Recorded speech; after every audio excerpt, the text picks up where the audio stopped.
Good morning, all of you.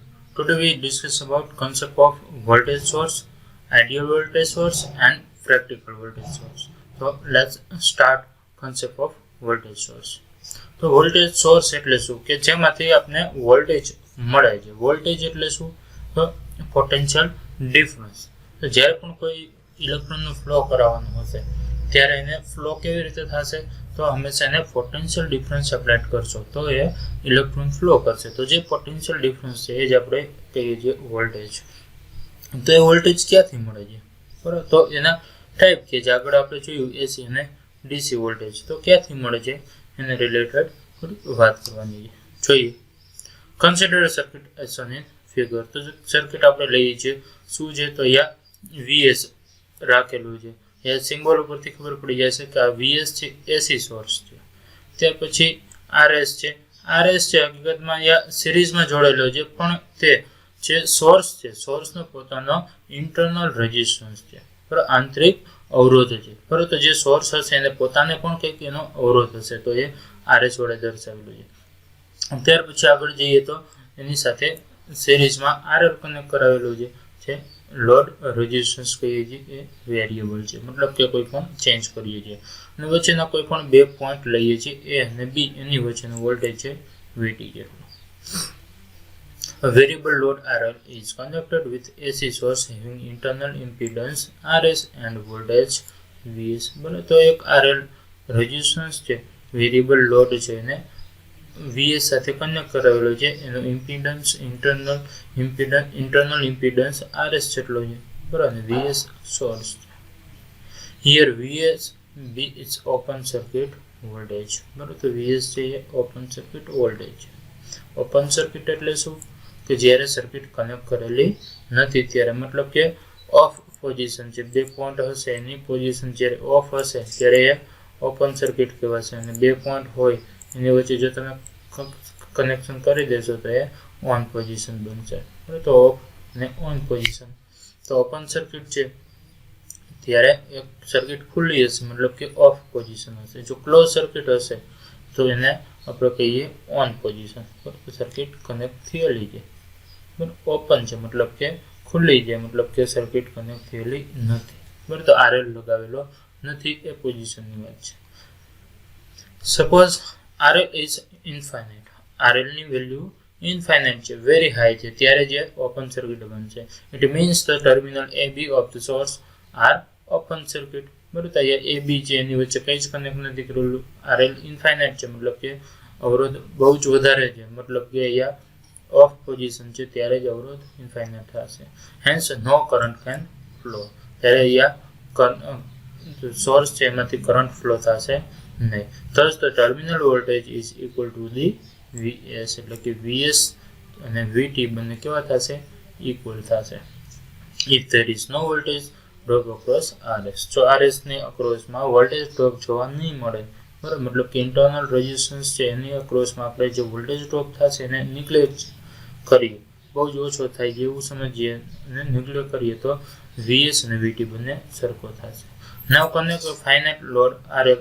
એક finite load RL connect કરાવી છે જેની વેલ્યુ કંઈક આપણે જાણીએ છીએ. If we go on reaching the value of RL, the current in the circuit goes on increase. જો આપણે RL ની વેલ્યુ તરફ જઈએ તો કરંટની વેલ્યુ RL માંથી જ્યારે કરંટ પાસ કરાવશું તો મતલબ કે કંઈક કરંટ ફ્લો થશે સર્કિટમાં. તો voltage drop across RL goes on increasing. RL ના અક્રોસમાં વોલ્ટેજ ડ્રોપ પણ વધતો જશે. જેમ જેમ વધારે કરંટ ફ્લો થશે એનું વોલ્ટેજ ડ્રોપ વધશે. As a result terminal voltage VT goes on decreasing. અહીંયા વોલ્ટેજ વધારે જશે તો વીટીમાં ટર્મિનલ ઘટતા જશે. બરાબર, આ રીતે ચેન્જીસ આવશે. For certain value of RL the current in the circuit is given by. બરાબર, તો આરએલની કોઈ વેલ્યુ માટે, આરએલની કોઈ પણ એક સર્ટેન વેલ્યુ માટે એમાંથી પસાર થતો કરંટ આઈ છે. આઈ કેટલો હશે? I equals to VS upon RS plus RL. V by R, પણ આર છે બંને આર સિરીઝમાં છે, આરએસ અને આરએલ, એટલે આરએસ પ્લસ આરએલ. તો V by RS plus RL. તો આ રીતે કરંટ આપણે લખી શકીએ. Next, therefore the voltage across the load which is the terminal voltage of the source. તો લોડના અક્રોસમાં જે વોલ્ટેજ છે એ કેટલો હશે? તો VT આપણે એને કહીએ છીએ તો ટર્મિનલ વોલ્ટેજ કેટલા હશે તો VT equals to I cross RL, V બરાબર IR ઉપરથી VT equals to I cross RL, but I equals to VS upon RS plus RL તો મૂકી દઈએ મલ્ટીપ્લાય RL જે RL ને બંનેને છેદમાં આપણે લખીએ તો VS same it is RS by RL, બરાબર તો RS by RL, RL by RL એટલે કેન્સલ આઉટ થઈ જશે 1 મળશે તો 1 પ્લસ RS બાય RL લખી શકીએ. અહીંયા બીજું એક ઇક્વેશન છે બંને સેમ ટુ સેમ છે એટલે માટે આપણે એને કાઢી નાખીએ છીએ. It is clear that if RS by RL is small compared to 1 તો VT nearly equals to VS. RS ને RL ની સાપેક્ષે negligible small લઈએ જે tends to 0 તો RS છે tends to 0 લઈએ તો આ પદ જે આટલું પાર્ટ જે થઈ જશે 0, 1 પ્લસ 0 તો 1 VS by 1 એટલે VS તો simply VT equals to VS મળશે. બરાબર આ રીતે આપણે લખી શકીએ છીએ VT nearly equal to VS. Under this condition the source behaves as good voltage source. તો આ કન્ડિશન માટે સોર્સ આપણો બનશે ગુડ વોલ્ટેજ સોર્સ એટલે કે સારો સોર્સ બનશે. Even if the load changes that means VT remains constant. તો લોડ જો ચેન્જ કરવામાં આવે RS અને RL, બરાબર તો RS અને RL ચેન્જ કરવામાં આવે પણ RS 0 છે તો એની ઇફેક્ટ કંઈ પણ થશે નહીં એટલે કે આપણો VT જે VT VS જેટલું જ મળશે એટલે કે VT રિમેન્સ કોન્સ્ટન્ટ. બરાબર તો આ રીતે આપણે આઈડિયલ સોર્સ બનાવી શકીએ છીએ એના ઉપરથી. તો જોઈએ આગળ આઈડિયલ વોલ્ટેજ સોર્સ. આગળની સર્કિટ છે સેમ એવી જ સર્કિટ છે. અહીંયા DC માટે પણ લગાડી શકો છો અને AC માટે પણ લગાડી શકો છો. અહીંયા તમે જોઈ શકો છો આ જ્યારે બેટરી આવે પ્લસ માઇનસ ટર્મિનલ આવે તો સમજવાનું કે DC છે ને આવો કંઈક સિમ્બોલ હશે તો સમજવાનું કે AC સોર્સ છે. બરાબર તો DC સોર્સ અને AC સોર્સ બંને માટે આપ્યું છે RL જે IL કરંટ છે બંનેમાં A અને B વચ્ચેનો વોલ્ટેજ છે VT બંને માટે. બરાબર અને અહીંયા ગ્રાફ આપેલો છે VT વર્સિસ IL નો. તો એ ગ્રાફ કેવો મળે છે કોન્સ્ટન્ટ છે એટલે સ્ટ્રેટ લાઈન મળે છે. જોઈએ આગળ. If the terminal voltage of the source remains fixed, whatever be the load connected to it, the source is known as ideal voltage source. શું કીધું છે ખાસ ડેફિનેશન સમજો કે if the terminal voltage of the source remains fixed, VT terminal voltage remains fixed. જો terminal voltage fix રહેતા હોય ક્યારે whatever be the load connected. Load કોઈ પણ લગાવવામાં આવે RL ની વેલ્યુ કોઈ પણ ચેન્જ થતી હોય બરાબર કોઈ પણ વેલ્યુ લેવામાં આવે પણ VT ની વેલ્યુ કેવી મળવી જોઈએ કોન્સ્ટન્ટ ફિક્સ મળવી જોઈએ તો એવા સોર્સને કેવો કહેવાય ideal voltage source. In other words, an ideal voltage source provides fixed terminal voltage even though the current drain or load may vary. અહીંયા લોડ RL છે RL જો વેરી થતું હોય છતાં પણ VT ફિક્સ મળતો હોય તો એવા સોર્સને કેવો કહેવાય આઈડિયલ વોલ્ટેજ સોર્સ. તો એવો સોર્સ હોય તો VS લઈએ કે DC માટે VS લઈએ તો એ માટે VT VS જેટલો જ જો મળતો હશે તો એને આઈડિયલ વોલ્ટેજ સોર્સ કહી શકીએ. ક્યારે RL કોઈ પણ વેલ્યુ બદલાવવામાં આવે તો પણ VT કોન્સ્ટન્ટ મળવો જોઈએ. બરાબર તો આપણે એને આઈડિયલ વોલ્ટેજ સોર્સ કહીશું. Since VT equals to VS by 1 plus RS by RL. બરાબર આપણે લખીએ છીએ ઇક્વેશન આગળ આપણે મેળવ્યું. Therefore it is possible only when RS equals to 0. જો RS 0 આપણે લઈએ બરાબર આઈડિયલી હતો નથી પણ આપણે જો 0 લઈએ ત્યારે જ આ શક્ય બનશે કે અહીંયા 0 મૂકીએ એટલે 0 બાય એની 0 મળશે 1 પ્લસ 0 એટલે 1 મળશે તો VS by 1 એટલે સિમ્પલી VS તો VT equals to VS મળશે. એટલે કે આવું ક્યારે બનશે જ્યારે VT VS જેટલું ક્યારે મળશે તો RS જો 0 લેવામાં આવે તો અને તો જ બનશે. That is RS is internal impedance of the source. Thus we say that an ideal voltage source must have zero internal impedance. બરાબર ઇન્ટરનલ ઇમ્પિડન્સ કેવો હોવો જોઈએ 0. એનો પોતાનો રેઝિસ્ટન્સ સોર્સનો પોતાનો રેઝિસ્ટન્સ છે એને આપણે ઇન્ટરનલ ઇમ્પિડન્સ કહીએ છીએ તો એ કેવો હોવો જોઈએ આઈડિયલી 0 હોવો જોઈએ તો આપણે આ VT equals to VS મળશે. In figure 13 DC and AC ideal source and its characteristic is given. બરાબર તો DC વોલ્ટેજ સોર્સ આપેલો છે, અહીંયા એસી વોલ્ટેજ સોર્સ છે અને આની કેરેક્ટરિસ્ટિક આપેલી છે. It is found that terminal voltage VT is constant at Vs for all values of the load. આની કેરેક્ટરિસ્ટિક ઉપર જોઈ શકીએ છીએ કે IL એટલે કે લોડ કરંટની કોઈ પણ વેલ્યુ, જો લોડ બદલશે તો લોડ કરંટ પણ બદલશે, એટલે કે લોડ કરંટની કોઈ પણ વેલ્યુ માટે VT ની વેલ્યુ કેવી મળે છે? કોન્સ્ટન્ટ, એક જ સરખી. કોઈ પણ વેલ્યુ તમે લેશો તો VT એક જ સરખો મળે છે, મતલબ કે આઈડિયલ કેરેક્ટરિસ્ટિક આપે છે.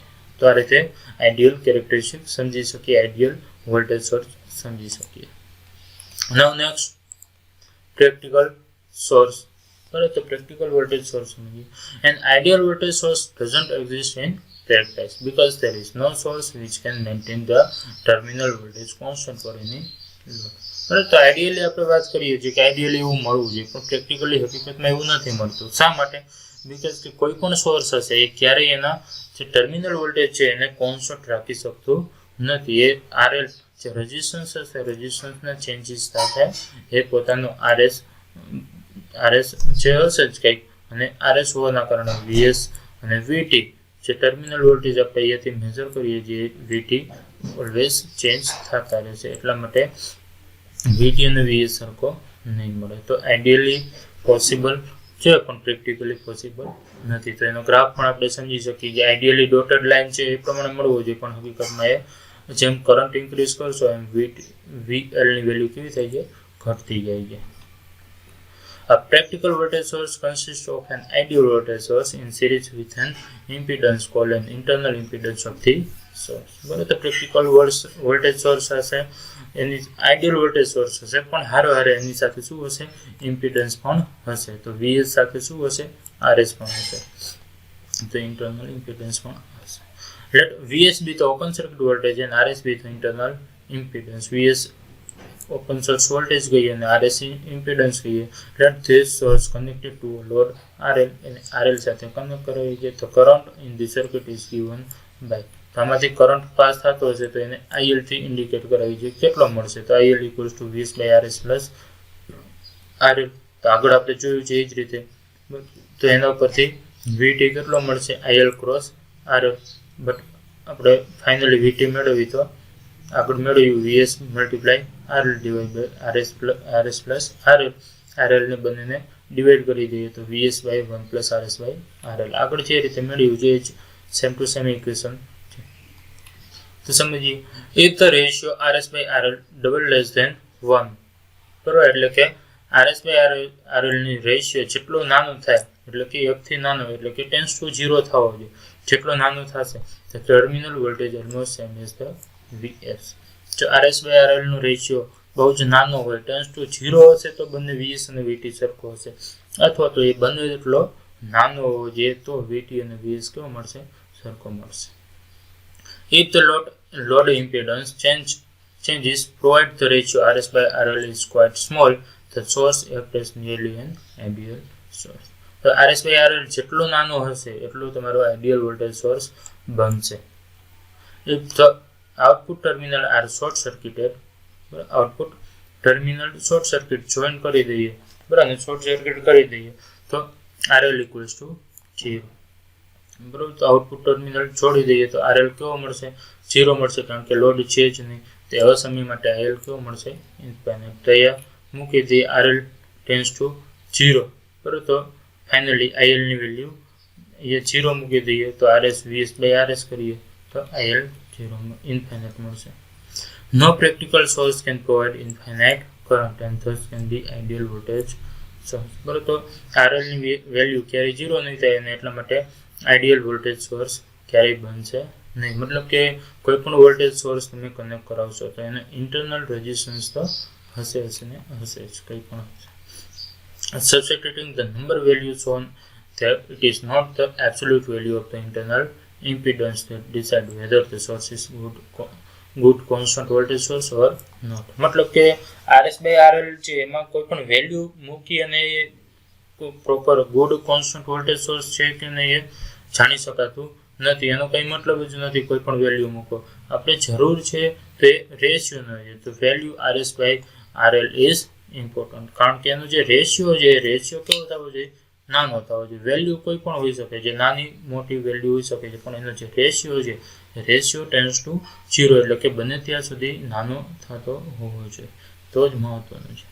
So lesser the ratio, the better is the source's constant voltage source. તો રેશિયો જેટલો લેસ હશે, ઓછો હશે, મતલબ કે 0 ની નજીક હશે, એટલો આપણે આઈડિયલ વોલ્ટેજ સોર્સ કોન્સ્ટન્ટ મળશે, આઈડિયલ વોલ્ટેજ સોર્સ મળશે. ઓકે, તો અહીંયા સુધી આપણે વોલ્ટેજ સોર્સની વાત કરી, એ સુધી રાખીએ.